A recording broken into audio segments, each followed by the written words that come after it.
Umwe mu bankurikira yarambajije ati amamesa umuntu yagaburira ingurube ze gute? Ni gute wakora imvange y'ibiryo by'ingurube ugashyiramo amamesa, washyiramo gute? Imbere yanyu haranditse amamesa mu mvange y'ibiryo by'ingurube. Ni insanganyamatsiko y'uyu munsi iribanda ku bice 4. Igice cya mbere turareba ibyo tugomba kwitondera, igice cya kabiri turebe ibipimo by'amamesa dukurikije ibyiciro by'ingurube, igice cya gatatu twongere turebe ibyo tugomba kwitondera, hanyuma igice cya nyuma ari nacyo turasozerezaho nyine cyitwa inama rusange. Kurikirana iki kiganiro kubera ko kugaburira ingurube amamesa ni ibintu tugomba kwitondera, ni ibintu aborozi bagomba kwitondera kuko uramutse utitonze ingurube zawe wazishyira mu kaga.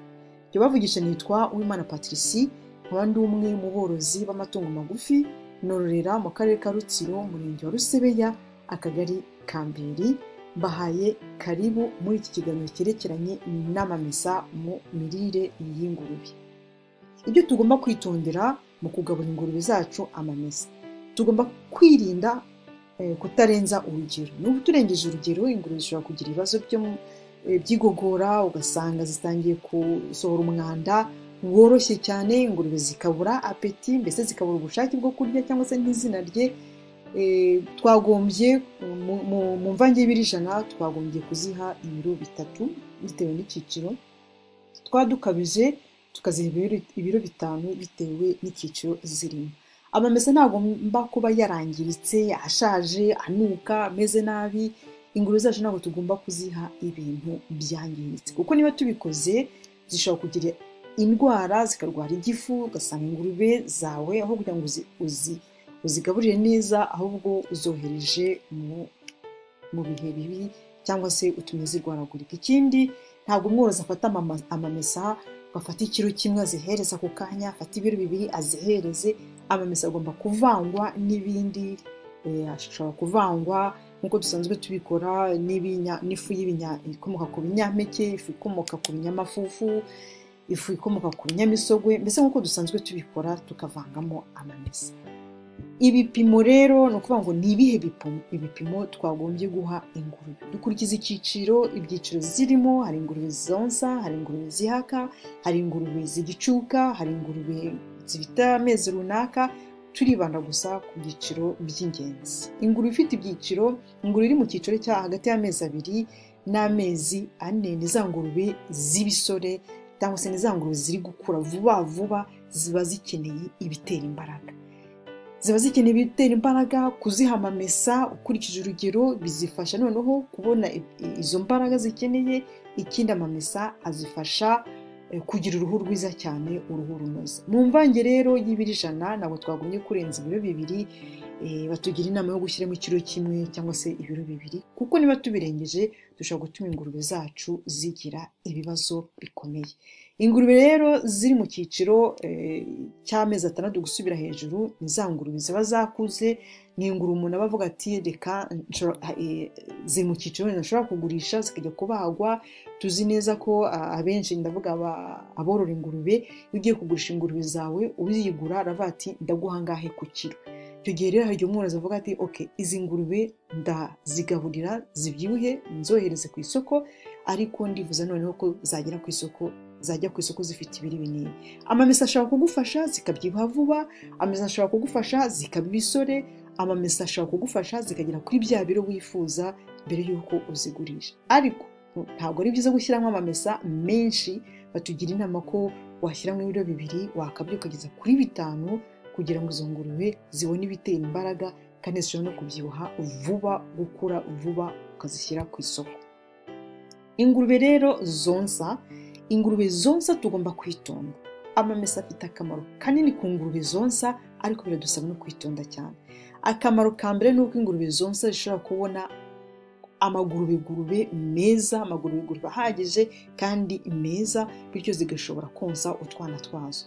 Ntabwo tugomba kurenza ibiro 3 ku mvange y'ibiryo by'ibiro 100, ariko ni ukuvuga ngo noneho biterwa n'ingurube utwana ifite. Ingurube ifite utwana 2 si kimwe n'ingurube ifite utwana 10. Ingurube ifite utwana 6 si kimwe n'ingurube ifite utwana 14. Ni ukuvuga ngo ingurube ifite utwana twinshi twagombye kuyiha ibiro 3 ku 100, ariko noneho niba ari ingurube ifite abana 2, ifite abana 3, n'umworozi nawe agomba kugereranya. akirinda gusa kuyiha inuza amavuta menshi. Iyo ingurube rero wayihaye amavuta menshi, cyane cyane ingurube yonsa, hari ingaruka mbi ingurube yawe ushobora kuyihitana. Icya mbere, igira ibibazo by'umwijima. Umwijima ntushobora kwihanganira ayo mavuta, ishobora kugira ibibazo noneho by'amara, ugasanga ingurube yatangiye kuribwa mu nda, ugasanga ingurube iri kwituma ibikomeye, ubundi ikituma ibyoroheje, ugasanga ingurube yatangiye kugira ama infection y'amoko yose, ugasanga ingurube yawe uyigiriye nabi pe. Ingurube kandi ishobora no kubyibuha cyane, ikabyibuha nk'uko muri kubona imbere yanyu, ikabyibuha ikenda guturika. Icyo gihe ihita igira bya bibazo n'abantu tugira iyo twabyibushye cyane. Hari ibibazo by'umutima, hari kurwara za diabete, hari guhumeka nabi. Mbese icyo gihe wabyibushye cyane uba ufunguye umuryango w'izindi ndwara. Iyo wamaze gufungura umuryango w'izindi ndwara, ni ukuvuga ngo bwa budahangarwa dusanzwe dufite mu mubiri cyangwa se ingurube isanzwe ifite mu mubiri ntabwo bushobora guhangana n'izo ndwara zose zinjira. Icyo gihe rero murumva ko niba ingurube yawe ihaye amavuta menshi cyane, ingurube yawe yonsa, irabyibuha, ntiyashobora konsa, irarwara, irahumeka, ni ibibazo bikomeye cyane igihe utakurikije ibipimo, igihe uhaye ingurube yawe amavuta menshi. Ikindi tugomba kwitondera rero ni ukuvuga ngo utugurube dutoya turi munsi y'amezi 6 muri ntabwo wanaduha n'amamesa. Inama nabagira ni ukutaziha amamesa, ariko uramutse ubonye wabishobora, ubonye nta kundi wabigenza, niko nabivuga, waziha mu biro 100 washyiramo inusu y'amamesa, inusu igice cy'ikiro nyine, cyangwa se waba ukabije kageza ku kiro ugahereza utu twana, kuko ntabwo igifu cyacu kiba cyakomera, ntabwo igifu cy'utu twana kiba gishobora gusya cyangwa se gutunganya aya mavuta nyine izo ngurube ziba zikiri utwana. Ikindi tugomba kwitondera rero, yamamesa ni ukuvuga tugomba kwirinda kuyateka cyangwa kuyacanira akangirika, kuko niba tuyatetse tukayacanira cyane, za vitamini E, za vitamini A zirangirika, ingurube ahubwo igasanga uri kurya umwanda. Ikindi tugomba noneho kumenya n'ahantu tuyashyira mu biryo. Ni ukuvuga ngo niba ashyushye ntabwo tugomba kuyashyira mu biryo, kuyavanga mu biryo, kuko birafatana bigakomera, bigatuma umwimerere wabyo ugasanga bibaye akavuyo, ukagira akavuyo mu mvange y'ibiryo byawe. Inama rusange rero ni ukuvuga ngo icyiza ni uko umuntu twatangira buhoro, tukareba niba ugatangira ushyiramo utuvuta dukeya, ukareba niba ingurube umwanda wayo ese urakomeye, zifite diyare, ingurube ziri kwanga kurya, zirarwaye, ukareba imyitwarire y'iyo ngurube yawe.